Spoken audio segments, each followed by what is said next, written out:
দীর্ঘ এক যুগে কিডনি রোগীর সংখ্যা প্রায় দ্বিগুণ হয়েছে। প্রতি বছর কী পরিমাণ মানুষ তাদের সম্পূর্ণরূপে কিডনি বিকল হয়ে যাচ্ছে সেই সঠিক তথ্যটি আমাদের কাছে না থাকলেও দীর্ঘস্থায়ী কিডনি রোগে যারা আক্রান্ত তাদের নানা ধরনের চ্যালেঞ্জ নিয়েই বেঁচে থাকতে হয়।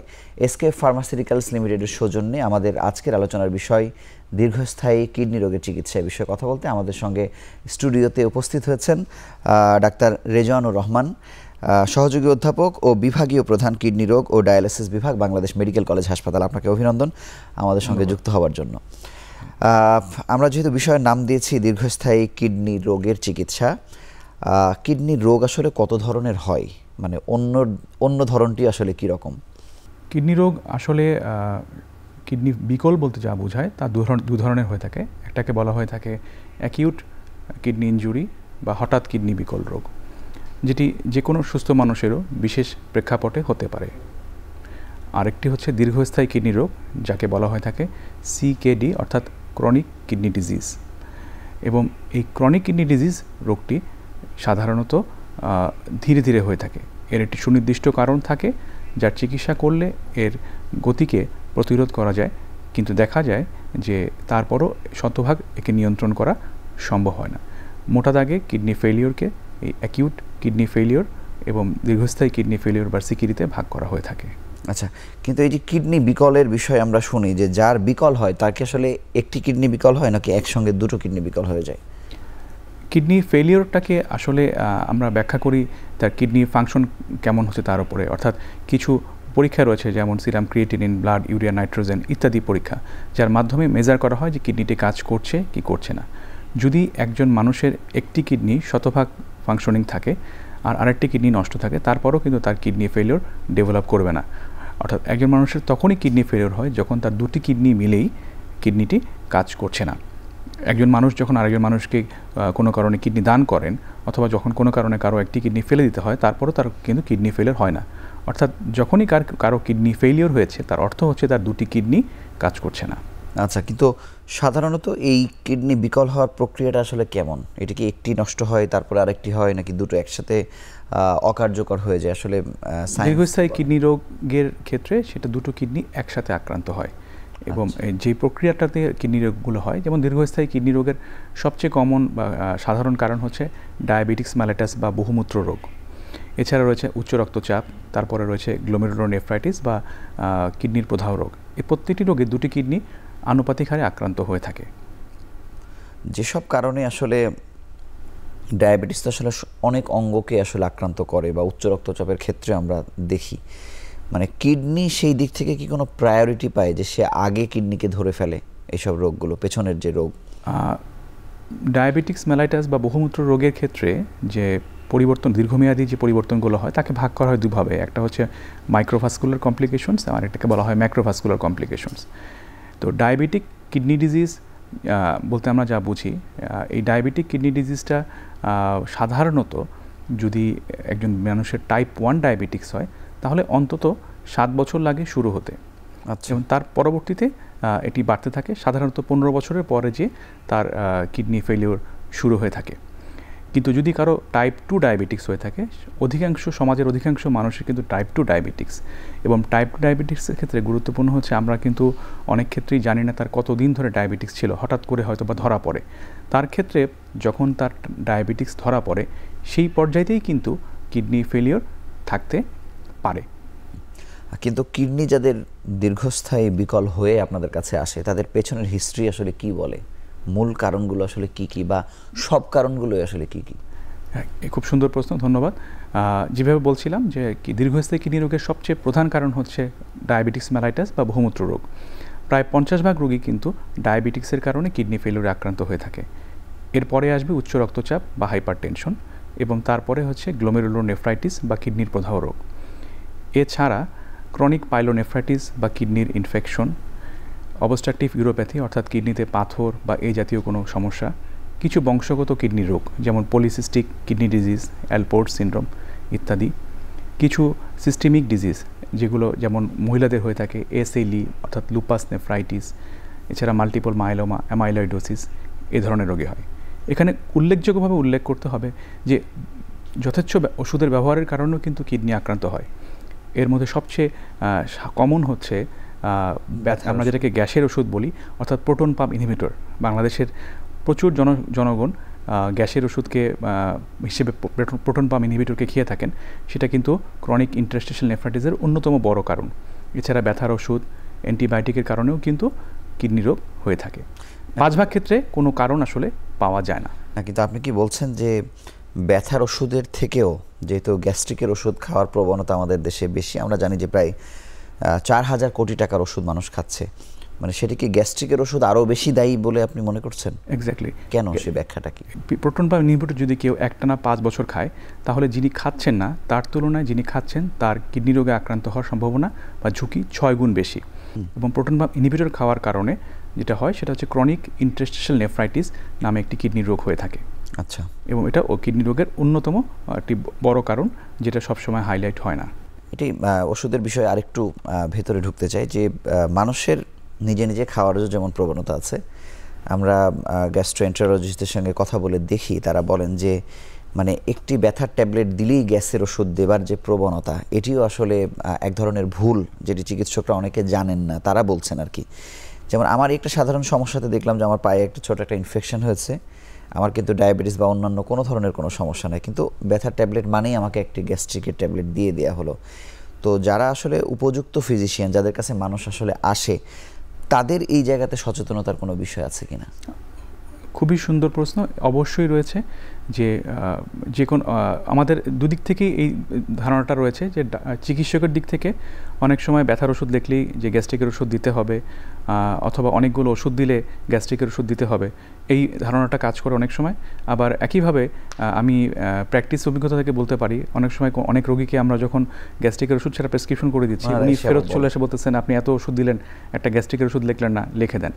এবং এর ফলে অনেক সময় চিকিৎসকরা নিজেরাও রোগীর চাওয়া বা রোগীর একটা অ্যান্টিবায়োটিক চেয়ে বসা, ব্যথার ট্যাবলেট চেয়ে বসা, এটি তো রোগী চাইতেই পারে, মানে সেখানে তো আমাদের গলে যাওয়ার কোনো বিষয় না। অবশ্যই এখানে যথেষ্ট পরিমাণ সচেতনতার এবং কাউন্সেলিংয়ের ব্যাপার আছে। আমি ব্যক্তিগতভাবে রোগীদের যখন আমার কাছে একই সমস্যা নিয়ে আসেন, তখন আমি তাকে গ্যাসের সমস্যাটা কাউন্সেলিং করে বোঝানোর চেষ্টা করি, এবং দেখা যায় এতে প্রায় 70% রোগী কনভিন্স হন এবং তারা গ্যাস্ট্রিকের ওষুধ ছাড়াই চলে যান। ধন্যবাদ। আমরা দীর্ঘস্থায়ী কিডনি রোগের বিষয়ে আসলে আছি। আমি জানতে চাই যে দীর্ঘস্থায়ী কিডনি রোগ যখন হয়ে গেল একটি মানুষের, তিনি হয়তো ডায়ালিসিস নিচ্ছেন বা কোনো চিকিৎসা কন্টিনিউ করছেন, তিনি আসলে আরও কতগুলো ঝুঁকি একসঙ্গে অ্যাড করলেন নিজের শরীরে? জি, ধন্যবাদ। এর দুটো দিক রয়েছে। একটি হচ্ছে কী কারণে তার দীর্ঘস্থায়ী কিডনি রোগ হলো, সেটা খুব জরুরি। যদি তার রোগটা হয়ে থাকে ডায়াবেটিস মেলাইটাস বা উচ্চ রক্তচাপ, তাহলে ডায়াবেটিক্স বা উচ্চ রক্তচাপের কারণে যে কিডনি রোগটা হয়, সেখানে শুধু কিন্তু কিডনি আক্রান্ত হয় না, সেই একই ব্যক্তির চোখেরও সমস্যা থেকে থাকে, হার্টেরও সমস্যা হয়ে থাকে, ওই একই ব্যক্তির ব্রেনের স্ট্রোকের ঝুঁকি থাকে। জি। ফলে কারণটা বোঝা খুব জরুরি। তার যদি এমন কোনো কারণে কিডনি আক্রান্ত হচ্ছে বা কিডনি ফেলিয়ার হয়েছে, যেমন ধরুন গ্লোমেরুলোনেফ্রাইটিস বা কিডনির খুব সুনির্দিষ্ট কোনো অসুখ, বংশগত কিডনি রোগ, সেখানে তার অন্য অঙ্গগুলার হানির ঝুঁকি কম। কিন্তু যদি তার ডায়াবেটিক্স বা উচ্চ রক্তচাপ থেকে, তাহলে কিন্তু অবশ্যই এই একই সময় ওই লোকটার চোখ পরীক্ষা করা, হার্ট পরীক্ষা করা, তার স্ট্রোকের ঝুঁকি রয়েছে কিনা বা হার্ট ডিজিজের ঝুঁকি আছে কিনা, এটাকে পরীক্ষা করা জরুরি। আর যখনই কারো দীর্ঘস্থায়ী কিডনি রোগ হয়ে যায়, তাদের কিন্তু রোগ প্রতিরোধ ক্ষমতা কমে যাচ্ছে এবং দীর্ঘমেয়াদী ইনফেকশনের ঝুঁকি বাড়ে। তো সেক্ষেত্রে তাদের ইনফেকশনের ঝুঁকিটাকে প্রতিরোধ করা বা সঠিক সময় নির্ধারিত করাটা জরুরি। একই সাথে কিডনি রোগীদের মৃত্যুর অন্যতম বড় কারণ হচ্ছে কার্ডিওভাস্কুলার ইনসিডেন্টস, অর্থাৎ অ্যাকিউট হার্ট অ্যাটাক হওয়া, এমআই হওয়া বা স্ট্রোক হওয়া, সেই ঝুঁকিটাকেও অ্যাসেস করা এবং সেভাবে চিকিৎসা করাটা প্রথম থেকেই জরুরি। আচ্ছা, কিন্তু ডায়ালাইসিস যারা নেন, যেমন আমরা দেখি যে আপনার যাদের ঘন ঘন রক্ত পরিবর্তন করা লাগে, থ্যালাসেমিয়া রোগের ক্ষেত্রে দেখা যায় যে তারা হয়তো 21 বছর পর্যন্ত বাঁচেন বা 25 বছর, এরকম একটি আসলে সীমা আছে। ডায়ালাইসিসের ক্ষেত্রে যদিও এই ধরনের কথা আমরা শুনি না, কিন্তু ডায়ালাইসিস শুরু হওয়ার পর থেকে একটা মানুষ কত বছর পর্যন্ত ডায়ালাইসিস নিয়ে যেতে পারেন? ধন্যবাদ। আমি এটাকে রোগীদের আশা দেওয়ার জন্য এভাবে বলতে চাবো, একটা কমন সমাজে প্রচলিত ভীতি কাজ করে যে ডায়ালিসিস করলে মনে হয় মানুষ বাঁচবেন। আমি এখান থেকেই শুরু করতে চাই এই প্রশ্নের উত্তরটা। এটা হচ্ছে প্রথম ভুল ধারণা, এবং ওনারা এক্সাম্পল হিসেবে বলেন, যখন আমরা রোগীদের কাউন্সেলিং করি যে আপনার ডায়ালিসিস তো প্রয়োজন, উনি বলেন আমার প্রতিবেশী, আমার বোন, উনি তো ডায়ালিসিস করতে যে মারা গিয়েছেন, আমি করব না। এটা একটা কমন ধারণা। অধিকাংশ ক্ষেত্রে দেখা যায় যে সঠিক সময় ডায়ালিসিস শুরু করতে না পারার কারণে উনি যখন খুব গুরুতর অসুস্থ হয়ে যান বা ওনার আরেকটা ইনসিডেন্ট হয়ে যায়, হার্ট অ্যাটাক বা ব্রেন স্ট্রোক হয়ে গেল, তখন উনি যখন হসপিটালে আসেন তখন ওনার ফিজিক্যাল ফিটনেস আর আগের লেভেলে থাকে না। কিন্তু যারা সঠিক সময় সঠিক নিয়মে ডায়ালাইসিস শুরু করেন এবং সেই ডায়ালাইসিসটিকে কন্টিনিউ করতে পারেন, তারা কিন্তু দীর্ঘমেয়াদে ভালো থাকতে পারেন। আমার তত্ত্বাবধানে একজন রোগী রয়েছেন যিনি আজকে প্রায় 23 বছর ধরে ডায়ালাইসিস করতেছেন এবং আলহামদুলিল্লাহ এখন পর্যন্ত উনি ভালো রয়েছেন। আমরা দোয়া করতেছি যেন আমরা ওনার 25 বছর সেলিব্রেট করতে পারি।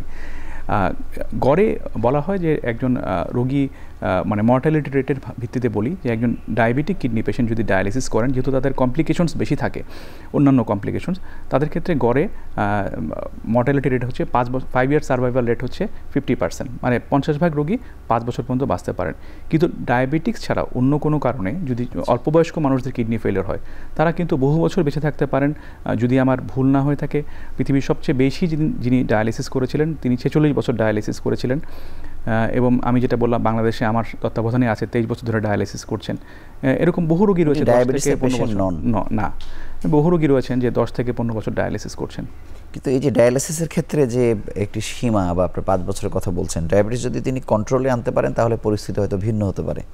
এটা অ্যাকচুয়ালি ডায়াবেটিক্সের কারণে যেটা হয় যে অন্য অঙ্গগুলোরও একইভাবে ড্যামেজ হয়। ফলে ডায়াবেটিক্স হয়তো বা কন্ট্রোলে থাকে, কিন্তু তার যেভাবে কিডনি নষ্ট হয় ঠিক একইভাবে দেখা যায় যে তার হার্টেরও সমস্যা থাকে বা ব্রেনেরও সমস্যা থাকে। এটা হঠাৎ করে একটা হার্ট অ্যাটাক ডেভেলপ করে যায় অথবা ব্রেন স্ট্রোক হয়, সেখান থেকে যে কমপ্লিকেশনস বা জটিলতা তৈরি হয় সেখান থেকে হয়তো বের হতে পারেন না। আচ্ছা, এখন হচ্ছে এই ডায়ালাইসিস যারা করছেন তাদের যে এই যে বারবার যে ডায়ালাইসিস নিতে আসতে গিয়ে ফিস্টুলা নেয়া না নেয়ার যে একটা ব্যাপার, আসলে মানে এই জায়গাতে সুবিধা অসুবিধার ব্যাপার কি ফিস্টুলার সঙ্গে? প্রথম কথা হচ্ছে ফিস্টুলাটা কখন করা উচিত। আমরা কিডনির ফাংশনকে অ্যাসেস করার জন্য জিএফআর নামে একটা ইকুয়েশন বা টেস্ট করি, যেখানে যদি কারো জিএফআর 15 নিচে যায় তখন আমরা তাকে বলি যে স্টেজ 5 সিকিডি, অর্থাৎ পঞ্চম মাত্রার কিডনি ফেলিওর। এবং ওই পর্যায়ে যখন জিএফআর 15 হয় তখনই রোগীটাকে কাউন্সেলিং করা উচিত যে আপনার এখনই হাতে একটি ফিস্টুলা, আর্টারিওভেনাস ফিস্টুলা করে রাখা উচিত। কারণ একটি আর্টারিওভেনাস ফিস্টুলা করার পরে, অপারেশন করার পরে সেটা ম্যাচিউর হতে বা কার্যকর হতে অন্তত 6 সপ্তাহ সময় লাগে। আচ্ছা, প্রেক্ষাপট ভিত্তিতে এর থেকে বেশিও লাগতে পারে। কোনো রোগীর ক্ষেত্রে যাদের রক্তনালীর সমস্যা থাকে তাদের ক্ষেত্রে একাধিকবারও অপারেশন করার প্রয়োজন হতে পারে। সুতরাং আমাদের পর্যাপ্ত সময় থাকা দরকার যাতে রোগীটির যখন ডায়ালাইসিস প্রয়োজন হবে তার অনেক আগে থেকে আমার ফিস্টুলাটা যেন রেডি থাকে, 1 নাম্বার। 2 নম্বর, যখন ডায়ালাইসিস শুরু হয়ে গেল, ফিস্টুলাটা রেডি আছে এবং কাজ করছে, তখনও কিন্তু ফিস্টুলার যত্ন নেওয়া দরকার। এক্ষেত্রে যারা ডায়ালাইসিস করেন অনেক সময় দেখা যায় যে ডায়ালাইসিসের ফ্লো ভালো হচ্ছে না অথবা তার যে ভেনাস চ্যানেলটা সেখানে ব্লকেজ দেখাচ্ছে, তখন সন্দেহ করতে হবে যে সেই ফিস্টুলাতে কোনো স্টেনোসিস বা ব্লকেজ তৈরি হচ্ছে কিনা, কোনো থ্রোম্বাস তৈরি হচ্ছে কিনা। যদি সেরকম কিছু হয় তাহলে একজন ভাস্কুলার সার্জনের মন্তব্য নেওয়া জরুরি। এছাড়া নিয়মিত ব্যায়াম করা, হাতকে পরিষ্কার রাখা এবং ফিস্টুলা রোগীদের কিছু নিয়ম মানতে হয়, যেমন হাতে ভারী জিনিস না তোলা, হাতের নিচে চাপ দিয়ে না ঘুমানো, সেই ফিস্টুলার হাত থেকে কোনো রক্ত না দেওয়া, প্রেশার না মাপা। এই বেসিক নিয়মগুলো মানতে পারলে একজন দীর্ঘস্থায়ী ডায়ালাইসিসের রোগী তার ফিস্টুলাকে প্রিজার্ভ করতে পারেন। আরেকটা গুরুত্বপূর্ণ বিষয় হচ্ছে যিনি যেখানে ডায়ালাইসিস করছেন, ফিস্টুলা করতে গেলে আমাদের এখানে নিডলিং করতে হয়, অর্থাৎ নিডেল কানেক্ট করতে হয়। এই নিডলিং টেকনিকটা যদি ভালো না হয় বা ডিফেক্টিভ হয় তাহলে কিন্তু অনেক সময় ফিস্টুলাতে অ্যানিউরিজম ডেভেলপ করে এবং ফিস্টুলার কোয়ালিটিটা খারাপ হয়ে যায়। সেই ব্যাপারটাতেও যত্নশীল হওয়া বা ডায়ালাইসিস নার্স যারা এটা করে থাকেন তাদের পর্যাপ্ত ট্রেনিং থাকা জরুরি।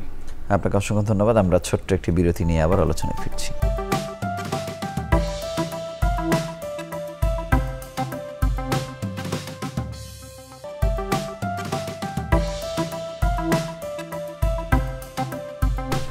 যে প্রসঙ্গ আপনি বলছিলেন যে ডায়ালাইসিস সেন্টার তো আসলে অনেক আছে, এখানে খরচেরও অনেক মাত্রা আছে, আবার কোয়ালিটি এনশিওর করার মতো আসলে বিষয় আছে। আপনি কি মনে করেন বাংলাদেশের যত ডায়ালাইসিস সেন্টার আছে, মানে খুব সঠিকভাবে নিডলিং বলি বা যা কিছুই বলি না কেন ভালো মতো দিতে পারছে বা পারছে না, এরকম কোনো ক্যাটাগরি করা যায় বা এরকম পার্থক্য হয় কিনা? আসলে এটা আসলে সুপারভিশনের ব্যাপার, এটা সুপারভিশনের ব্যাপার থাকে এবং আমার নলেজে নাই যে কোনো সেন্ট্রালাইজড এরকম কোনো ট্রেনিং প্রসেস সম্ভবত নাই, কিন্তু সেটা আসলে ডাক্তার এবং ডায়ালিসিস নার্স সবারই আসলে এটা একটা বেসিক ট্রেনিং এডুকেশন থাকা উচিত। কিন্তু একটা রোগী যদি জানতে চায় যে আমি এমন একটি সেন্টারে যেতে চাই যে আমাকে পূর্ণভাবে ভালোভাবে সেবাটি দিবে, মানে সেটার ক্রাইটেরিয়া কেমন হবে? সেখানে কার থাকতে হবে? ডাক্তার, নার্স, প্রশিক্ষণ, মানে সেটার ডায়ালিসিস সেন্টারের জন্য একজন 24 ঘন্টার ডাক্তার মাস্ট, নার্স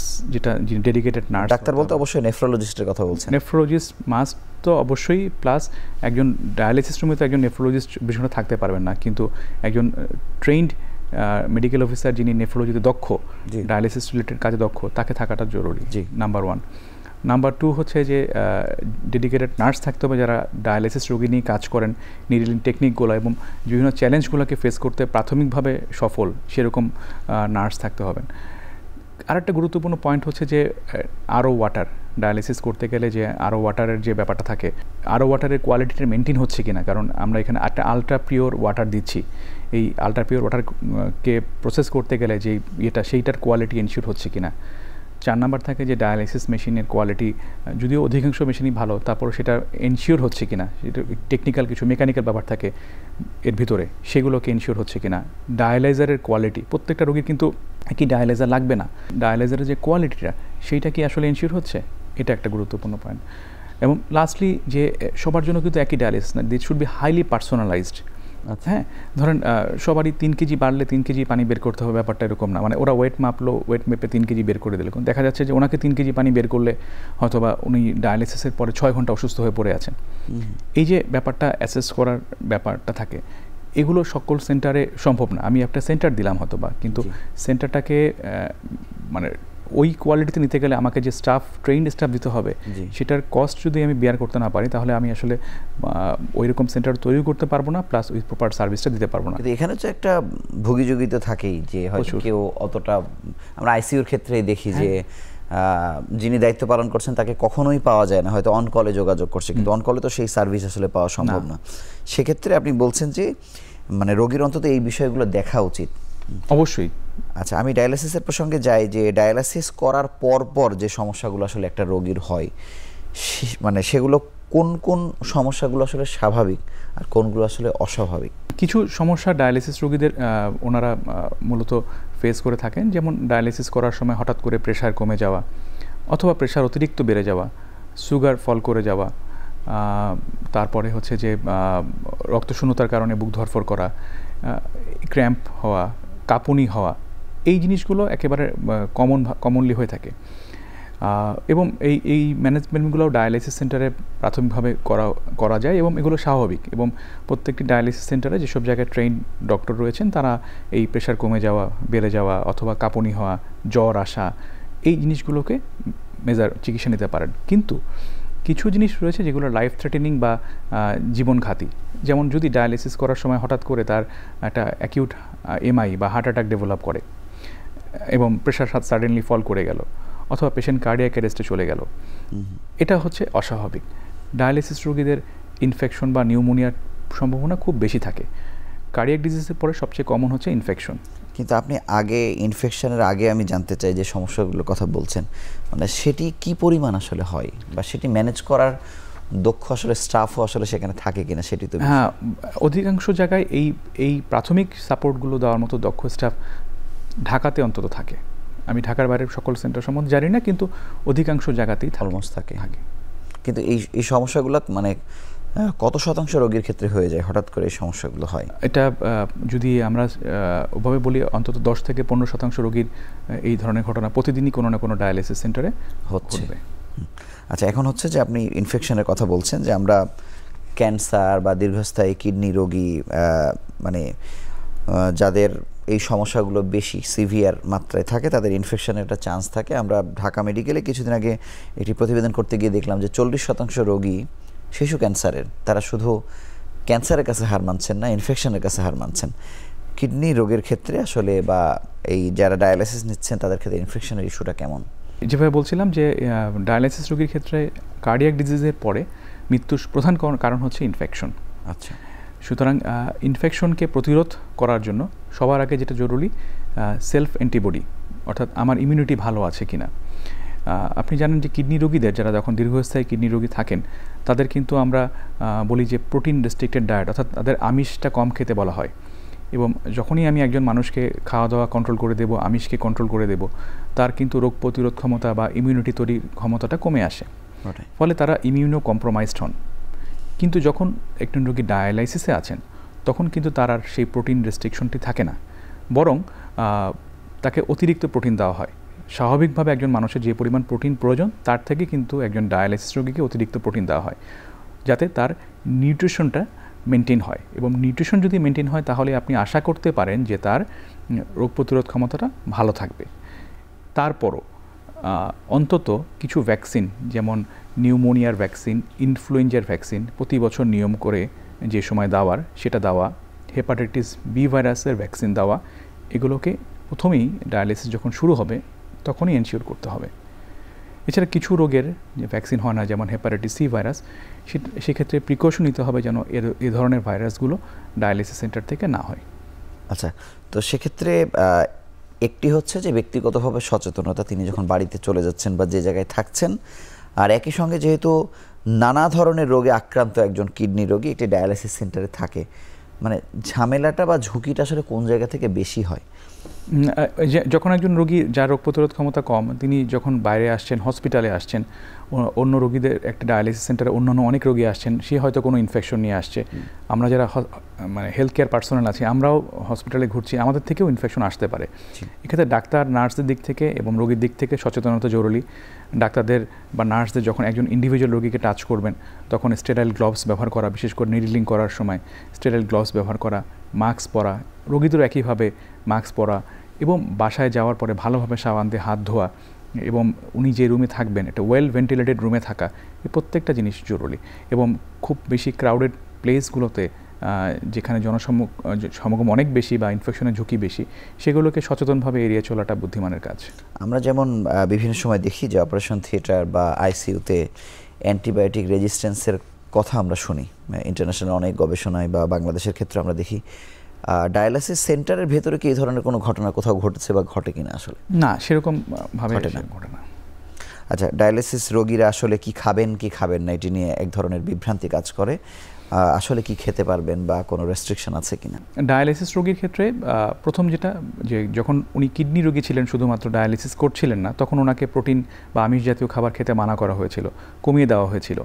কিন্তু এক্ষেত্রে তাকে আমিষ জাতীয় খাবার বা প্রোটিনটা বাড়াতে হয়। এটার হিসাবটা হচ্ছে 1.2 গ্রাম পার কেজি বডি ওয়েট হিসাবে আমরা তাদের প্রোটিন দিয়ে থাকি। এই প্রোটিনটাকে নিশ্চিত করাটা অত্যন্ত জরুরি। যদি উনি ডায়াবেটিক্স রোগী না হয়ে থাকেন, সেক্ষেত্রে কার্বোহাইড্রেট অর্থাৎ শর্করা খাবারের ক্ষেত্রে কোনো বিশেষ নিয়ম থাকে না। কিন্তু যদি ডায়াবেটিক পেশেন্ট হয়ে থাকে, সেক্ষেত্রে ব্লাড সুগারের উপর নির্ভর করবে যে কতটুকু শর্করা জাতীয় খাবার উনি নিতে পারবেন। আচ্ছা, খুব কমন একটা প্রশ্ন ডায়ালাইসিস রোগীরা করে থাকেন যে অনেকেই আমাদের দেশে ডাল খেতে পছন্দ করেন, যে ডাল খেতে পারবো, কারণ ডাল একটা উচ্চ প্রোটিন সমৃদ্ধ খাবার। আমি বলে থাকি যে যেহেতু প্রোটিনের কোনো রেস্ট্রিকশন থাকে না, ওনারা ডাল খেতে পারবেন। তবে পাতলা ডাল খেলে সেখানে জলীয় পরিমাণটা বেড়ে যায়, ঘন ডাল খেতে সেখানে জলীয় পরিমাণটা বাড়ে না। নিষেধ হওয়ার মধ্যে হচ্ছে যে ডায়ালাইসিস রোগীকে দিনে সাধারণত 750 ml থেকে 1 লিটারের বেশি পানি খেতে নিষেধ করা হয়, কারণ এর থেকে বেশি পানি খেলে দেখা যাবে যে তার ডায়ালাইসিসের ফ্রিকোয়েন্সিটা বেড়ে যাবে, কারণ ঘন ঘন শ্বাসকষ্ট হবে। বা অতিরিক্ত ওজন বেড়ে গেলে ডায়ালাইসিস করার সময় যখন অতিরিক্ত পানি বের করতে হয় তখন কিন্তু রোগীর ওপর চাপ পড়ে। তাহলে কত মানে পানি খাওয়ার তার নিয়ম কারণটা আসলে? পানির নিয়মটা হচ্ছে একজন ডায়ালাইসিস রোগী দিনে 750 ml থেকে 1 লিটার এর বেশি পানি খাবেন না, কারণ উনি হয়তোবা 2 দিন পর পর বা 3 দিন পর পর ডায়ালাইসিস করছেন। তো প্রতিদিন যদি উনি 1 লিটার করে পানি খান, এবং অধিকাংশ ডায়ালাইসিস রোগীর একটা পর্যায়ে আর প্রস্রাব হয় না, তো ওই পুরো পানিটাই কিন্তু শরীরে জমে যায়। এখন প্রতিদিন যদি 1 কেজি করে পানি খান, 3 দিন শেষে কিন্তু 3 কেজি পানি বেড়ে গেল। কিন্তু উনি যদি 1.5 কেজি 2 কেজি খেয়ে ফেলেন, তখন দেখা যাবে এত বেশি পানি জমে যাচ্ছে যে এক ডায়ালাইসিসে তখন আর সেই পানিটা বের করা যাচ্ছে না। লবণ একেবারেই নিষেধ থাকে। ক্ষেত্র বিশেষ ছাড়া অধিকাংশ রোগীর ক্ষেত্রে লবণ নিষেধ থাকে, কারণ লবণের কারণে প্রেশারটা বেড়ে যায়, লবণের কারণে পানির পরিমাণ বেড়ে যায়, সেটা নিষেধ থাকে। ফলের ব্যাপারে একটা প্রশ্ন চলে আসে, খুবই গুরুত্বপূর্ণ। অনেক সময় আমরা যারা ডায়ালাইসিস রোগীদের নিয়ে কাজ করি, দেখা যায় যে রোগীটি ডায়ালাইসিস সেন্টারে আসার সময় হঠাৎ করে মারা গেছেন, ডায়ালিসিস সেন্টার এসে হঠাৎ করে ডায়ালিসিস শুরুর আগে মারা গেছেন। এবং বা আমরা অনেক সময় চেষ্টা করার সুযোগ পাই কার্ডিয়াক অ্যারেস্টে যাওয়ার আগে, দেখা যায় যে তাদের ব্লাডের পটাশিয়াম লেভেল অনেক বেশি থাকে। তারা যে মাঝখানে যে 2 দিন বা 3 দিন গ্যাপ দিয়েছেন, এর মধ্যে তারা হয়তোবা বেশ ফল খেয়েছেন যেগুলোতে পটাশিয়াম বেশি ছিল, বা পটাশিয়াম সমৃদ্ধ খাবার বেশি খেয়েছেন। সেই ফলগুলো কি কি? বাংলাদেশের অধিকাংশ ফল, যেমন আম, কাঁঠাল, লিচু, হ্যাঁ, এই ধরনের আঙ্গুর, হ্যাঁ, এই ধরনের বেদানা, এই ধরনের ফলগুলোতে পটাশিয়াম বেশি থাকে, ডাব, কলা। তো এই ধরনের ফলগুলো যদি উনি ডায়ালাইসিসের মাঝখানে দিনগুলোতে খান, পটাশিয়াম বেড়ে গেলে অতিরিক্ত পটাশিয়ামের কারণে কিন্তু হঠাৎ করে সাডেন কার্ডিয়াক অ্যারেস্ট ডেভেলপ করে। এটা অত্যন্ত ঝুঁকিপূর্ণ একটা বিষয়, কিন্তু আবার ইচ্ছাও করে মানুষের। তো এক্ষেত্রে যেটা সবচেয়ে ভালো বুদ্ধি হচ্ছে যে ডায়ালাইসিস যখন করবেন, ওই ডায়ালাইসিসের মধ্যবর্তী সময় যদি উনি ফলগুলো খান, তাহলে আশা করা যায় যে ওই পটাশিয়ামটা ডায়ালাইসিসের মধ্যেই বের হয়ে গেল। অল্প মাত্রায় 100 গ্রাম করে যদি খান, খুব বেশি না, 100 গ্রাম করে খান। এছাড়া অন্য খাবারগুলো তো অন্য সুস্থ মানুষের মতোই উনি খেতে পারেন। কিন্তু লবণের কথা যেটি বলছিলেন যে শুধু লবণ না হলেও নানাভাবে যে আমরা লবণ ইনটেক করি সেই বিষয়ে সেটাও অবশ্যই সচেতন থাকতে হবে। আপনাকে অসংখ্য ধন্যবাদ। আমরা আরও একটি ছোট্ট বিরতি নিয়ে আবার আলোচনায় ফিরছি।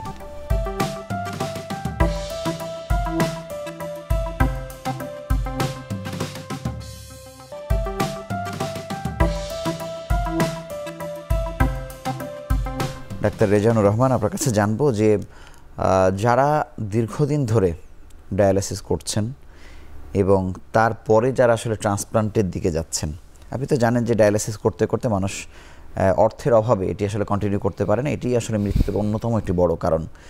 কিন্তু যারা ট্রান্সপ্লান্টে যাচ্ছেন, এরা কত বছরের মধ্যে ট্রান্সপ্লান্টের দিকে ধাবিত হন, মানে সেই বিষয়টি আসলে আপনার কাছে অভিজ্ঞতা কি বলে?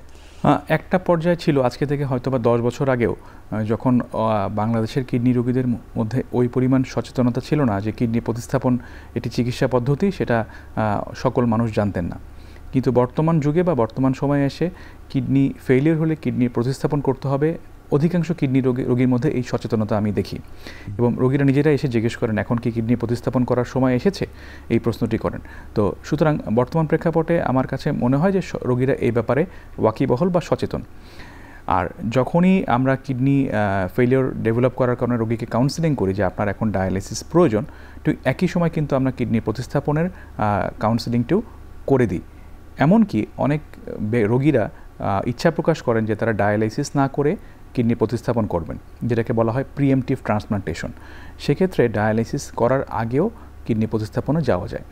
তবে যারা ডায়ালাইসিস অলরেডি শুরু করেছেন তাদের উচিত যত দ্রুত সম্ভব, কিছু ক্ষেত্র বিশেষ ছাড়া, যেমন কিছু বিশেষ রোগে কিডনি ফেলিওর ডেভেলপ করলে আমরা 1 বছর অপেক্ষা করতে বলি, যেমন ভাস্কুলাইটিস নামে কিছু রোগ রয়েছে। এসব জায়গায় যখন কিডনি নষ্ট হয় তখন আমরা বলি যে 1 বছর পরে কিডনি প্রতিস্থাপন করতে। এরকম বিশেষ ক্ষেত্র ছাড়া সাধারণভাবে যখন রোগীদের ডায়ালাইসিস শুরু করা হয় তখন থেকেই তাদের কিডনি প্রতিস্থাপনের প্রিপারেশন নিতে বলা হয়ে থাকে, এবং যত দ্রুত তারা কিডনি প্রতিস্থাপন করতে পারেন ততই মঙ্গল।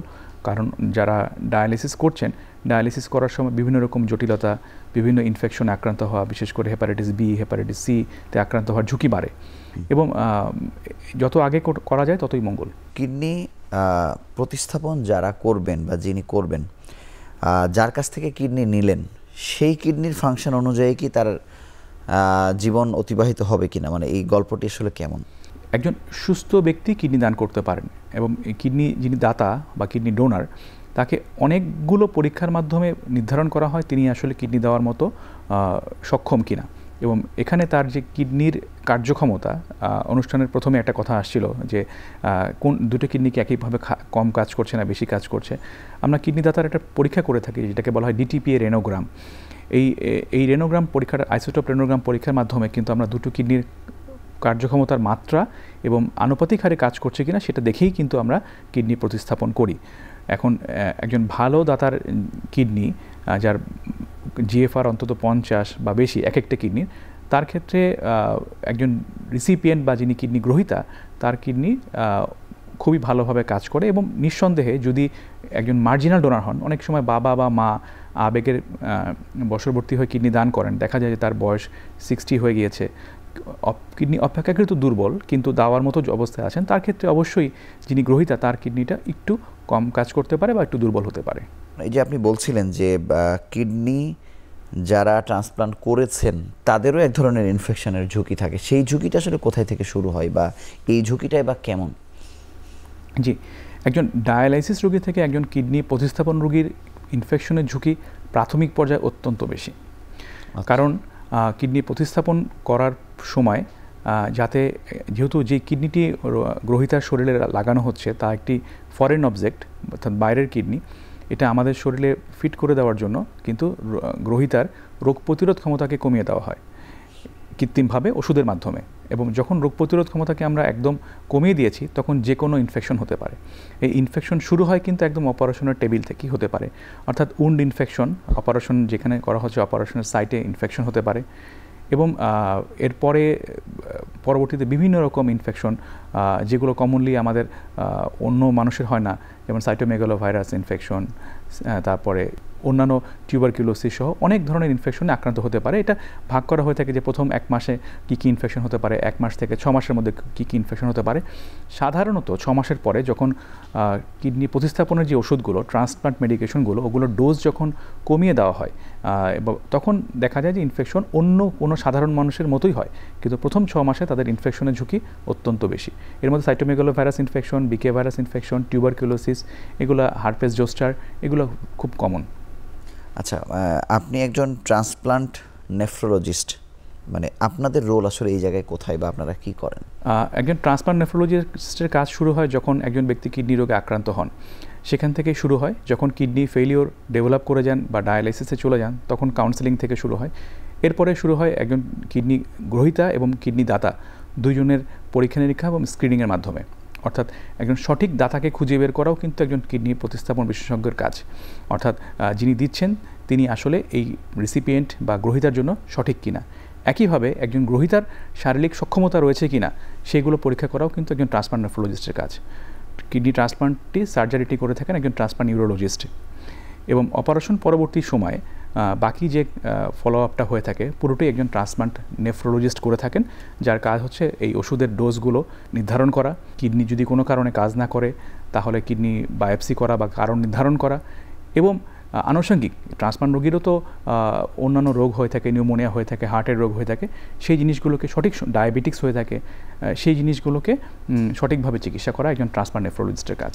এই যে আইনের সংশোধনের কারণে এখন একটু বেশি সংখ্যক মানুষ যে কিডনি দিতে পারছেন, কিডনি দিতে চাইছেন, কিন্তু মোটা দাগে কোন কোন কারণে আসলে কিডনি নিতে পারে না একজন গ্রহীতা? ব্লাড গ্রুপিং বা এরকম যে অনেকগুলো নিয়ম কানুন আছে, সেটা আসলে কি কি? প্রথম কথা হচ্ছে যে ব্লাড গ্রুপের একটা ব্যাপার থাকে, যে যিনি, যার গ্রহীতার যদি ব্লাড গ্রুপ ও হয়ে থাকে তাহলে উনি ও পজিটিভ আর ও নেগেটিভ ছাড়া অন্য গ্রুপের কিডনি নিতে পারবেন না। মানে সেম গ্রুপ হতে হবে? নট নেসেসারিলি, কিন্তু ওর ক্ষেত্রে শুধু ও পজিটিভ ও নেগেটিভ নিতে পারবেন। যদি গ্রহীতা এ বি ব্লাড গ্রুপের হয়ে থাকেন তাহলে তিনি যে কোনো ব্লাড গ্রুপের কিডনি নিতে পারবেন, অর্থাৎ ও, এ, বি অথবা এ বি, সেটা পজিটিভ বা নেগেটিভ যেটাই হোক, যে কারোটা নিতে পারবেন।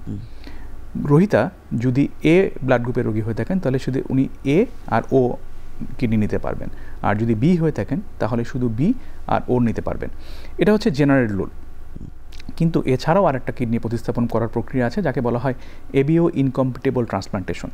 এক্ষেত্রে আসলে যে কোনো ব্লাড গ্রুপের রোগীকেই কিডনি প্রতিস্থাপন করা যায়, কিন্তু এক্ষেত্রে রোগীর যে প্রক্রিয়ার মাধ্যমে রোগীকে রেডি করা হয়, অর্থাৎ গ্রহীতাকে রেডি করা হয়, তাতে তার রোগ প্রতিরোধ ক্ষমতা আসলে অনেক বেশি কমিয়ে দেওয়া হয়, এবং অপারেশন পরবর্তী সময় ইনফেকশনের ঝুঁকি অনেক বেশি থাকে এবং ওষুধের খরচও আসলে অনেক বেশি হয়, যেটা অধিকাংশ বাংলাদেশের রোগীর ক্ষেত্রে কঠিন। কিন্তু সেই ধরনের ট্রান্সপ্লান্ট কি বাংলাদেশে হয়েছে কিনা? জি, বাংলাদেশে যতদূর আমার জানা রয়েছে কিডনি ফাউন্ডেশনে হয়েছে, একাধিকবার হয়েছে, কিন্তু ইনফেকশনের ঝুঁকি চিন্তা করে সাধারণত এটাকে উৎসাহিত করা হয় না, বিশেষ করে এ ধরনের পরিবেশে। আচ্ছা, ব্লাড গ্রুপিং মেলার পরেও আর কোন ধরনের ভিন্নতার কারণে আসলে প্রতিস্থাপন করা যায়? আর একটা খুব কমন হচ্ছে যে cross match positive, T cell B cell cross match বলা হয়ে থাকে, অর্থাৎ কিডনিটি গ্রহীতার কিডনিটি রিসিপিয়েন্ট বা দাতার কিডনিটি গ্রহীতা নিতে পারবেন কিনা তার ক্ষেত্রে আমরা ক্রস ম্যাচিং টেস্ট করে থাকি।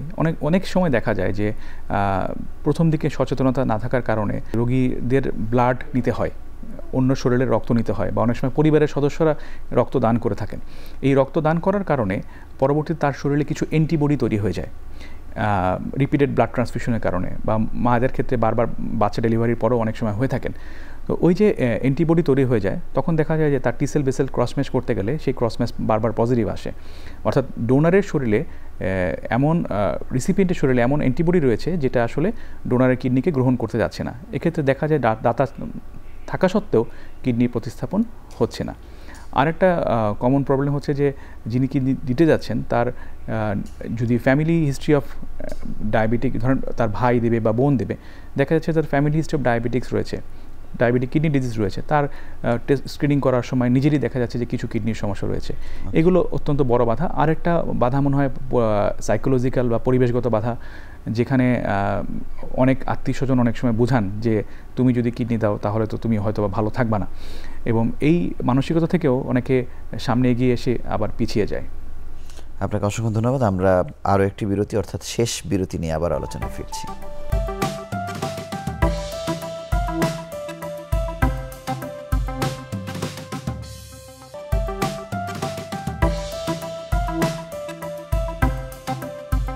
ট্রান্সপ্লান্ট পরবর্তী আসলে একটি রোগী কি করতে পারেন বা কি পারেন না, আর একইভাবে জানতে চাই যে ট্রান্সপ্লান্ট করার পরে তিনি আসলে সম্পূর্ণ নতুন জীবন পান, যে আমরা বলি, বিষয়টি আসলে বাস্তবসম্মত কিনা। একজন রোগী যখন কিডনি প্রতিস্থাপন করছেন তিনি আসলে একটি নবজীবনে প্রবেশ করছেন। আচ্ছা। এবং এই নবজীবনে প্রবেশে তার যে স্বাধীনতা, অর্থাৎ তাকে সপ্তাহে 3 দিন ডায়ালাইসিস রুমে যেতে হতো, ডায়ালাইসিসের মেশিনের দিকে তাকিয়ে তাকে শুয়ে থাকতে হতো, এই যে মানসিক চাপ, সেই মানসিক চাপ থেকে কিন্তু তিনি মুক্তি পাচ্ছেন। এটা সত্যি একটা নবজীবন, এক নাম্বার। এবং তিনি স্বাভাবিকভাবে কাজ করতে পারেন, তার বৈবাহিক জীবন একেবারেই স্বাভাবিক থাকতে পারে, সম্পূর্ণ সুস্থ মানুষের মতো জীবনযাপন করতে পারেন, যদিও তার কিছু রেস্ট্রিকশন রয়েছে। যেমন তার কিডনি প্রতিস্থাপন করার জন্য যে ওষুধগুলো, এই ওষুধগুলো বাদ দেওয়ার কোনো সুযোগ নেই। অর্থাৎ উনি যতদিন বেঁচে আছেন নিয়ম করে সময় মতো এই ওষুধগুলো খেতে হন। চাইলে খাবো, না চাইলে না খাবো, সেই সুযোগ থাকেন না। মানে এখান থেকে তিনি বের হয়ে গেলে তিনি একটি বড় বিপদের ভিতরে পড়ে যাবেন। Exactly right. কিডনি প্রতিস্থাপনের রিজেকশনের ঝুঁকি থাকে। দ্বিতীয়ত যেটা গুরুত্বপূর্ণ বিষয়, ইনফেকশনকে মাথায় রেখে ডায়ালিসিস রোগীদের মধ্যে তাদেরও অনেক কৌশল নিতে হয়। বাইরে গেলে মাস্ক পরতে হওয়া, বাসায় এসে ভালোভাবে হাত ধোয়া, একটি ভালো ওয়েল ভেন্টিলেটেড রুমে থাকা, পরিষ্কার পরিচ্ছন্ন থাকা, এই বেসিক জিনিসগুলো তাকে মেনটেন করতে হয়। কিন্তু তাকে কোনো স্বাভাবিক কাজ করতে তখন কোনো বাধা থাকে না, তিনি যে কোনো কিছু করতে পারেন এবং স্বাভাবিকভাবে তার যে আগের যে জব ছিল বা কর্ম ছিল সেই কর্ম তিনি করে থাকতে পারবেন। মানে আপনারা কাউন্সেলিং করার পরেও মানে যারা ডায়ালাইসিস দীর্ঘদিন ধরে করছেন তারা প্রতিস্থাপনের দিকে যেতে চায় না বা ভয় পায়, মানে এই ধরনের ঘটনাগুলো কি ঘটে থাকে? কিডনি প্রতিস্থাপন করতে চান না এরকম রোগীর সংখ্যা আসলে কম। অধিকাংশ ক্ষেত্রে আসলে উপযুক্ত ডোনার পাওয়া যায় না, এটা একটা বড় সমস্যা। দ্বিতীয়ত হচ্ছে যে একটা অর্থনৈতিক ব্যাপার থাকে, যে হয়তোবা ডায়ালাইসিস করতে একবারে টাকা না লাগলে, অনেক বেশি টাকা লাগলেও একবারে লাগে না, অল্প অল্প করে লাগে। আর যারা 1 বছরের টাকা দিয়েই তো একটি প্রতিস্থাপন হয়ে যায়, কিন্তু অনেক রোগীর আসলে সেই সামর্থ্য থাকে না। কিন্তু কিডনি প্রতিস্থাপন করতে ওই এককালীন টাকা অনেকে হয়তো বা ব্যবস্থা করতে পারেন না অনেক ক্ষেত্রে। তো সবচেয়ে বড় বাধা হচ্ছে আসলে ডোনারের স্বল্পতা। আর কিছু মানুষের ক্ষেত্রে থাকেন, বিশেষ করে যারা বয়স্ক মানুষ, যাদের বয়স 60 বা 60-এর বেশি হয়ে গেছেন, তারা চিন্তা করেন যে আমি আমার ছেলে মেয়ে বা আমার ভাইয়ের কিডনি নেব না, কারণ আমার বয়স অনেক হয়ে গেছে, আমি অন্যের কিডনি নিয়ে বাঁচতে চাই না, আমি ডায়ালিসিস করে বাঁচবো। তারা সাধারণত কিডনি প্রতিস্থাপনের দিকে আগাতে চান না। কিন্তু আছে, জি, তারা নিজেরাই বলেন যে না, হয়তোবা ছেলে দিতে যাচ্ছে, মেয়ে দিতে যাচ্ছে, কিন্তু উনি তাকে ঝুঁকিতে ফেলবো না, আমি নিজের জীবনে থাকবো। যেহেতু ডায়ালিসিস করে ভালো থাকা যায়, ওনারা আমাকে জিজ্ঞেস করেন ডায়ালিসিস করে কেমন ভালো থাকা যায়, যে এরকম ভালো থাকা যায়। তখন ওনারা বলেন না, আমি তাহলে ডায়ালিসিস করে থাকবো, এবং আলহামদুলিল্লাহ তারাও 10 বছর 15 বছর ভালো থাকেন। কিন্তু অপারেশন ভীতিও আসলে কারো ভিতরে আছে কিনা তেমন কিছুটা আছে, কিন্তু আলটিমেটলি কেটে যায়। কিডনি যেহেতু দুটি একসঙ্গে বিকল হয়, আপনি যেটি বলছিলেন দীর্ঘস্থায়ী ক্রনিক কিডনি ডিজিজের ক্ষেত্রে, সেক্ষেত্রে একটি কিডনি যদি কেউ দিয়েও দেয় তাহলে তো তার কোনো ধরনের কোনো ঝুঁকি নেই, নাকি আসলে আছে কিছুটা ঝুঁকি?